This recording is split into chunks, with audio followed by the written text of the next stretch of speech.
700 wives of noble lineage and 300 concubines populated the royal chambers, each with her retinue, her customs, her gods. The temple that Solomon had built for Jehovah, that marvel of gold and cedar that had taken 7 years to complete, began to compete with other altars. First there were small sanctuaries, to please the foreign wives, then more elaborate chapels, until finally the same king who had prayed the most beautiful prayer of consecration found himself bowing before mute idols. The transformation was so gradual that Solomon probably didn't realize the exact moment he crossed the line. Each decision seemed minor, each compromise seemed reasonable, each new matrimonial alliance seemed politically astute.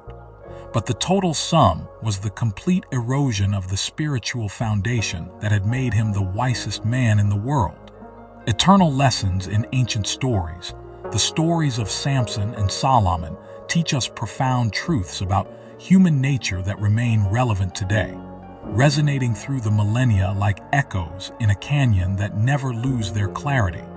The illusion of control, both Samson and Solomon fell into the trap of believing they could control forces that were actually controlling them, like navigators who think they master the sea while being dragged by underwater currents they cannot see. Samson thought he could play with danger indefinitely. He had escaped so many times that he developed a false sense of invulnerability. Psychologists call this survivorship bias, the tendency to overestimate our chances of success based on past experiences.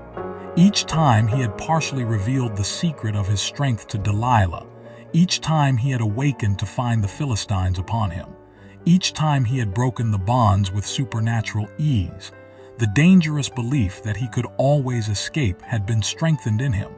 He was like a gambler who wins several times in a row and begins to believe the system is in his favor, not realizing that each victory brings him closer to ultimate ruin. His mind calculated, if I could break 7 green cords, if I could break new ropes, if I could resist when they wove my hair, what's the worst that could happen if I tell her the truth?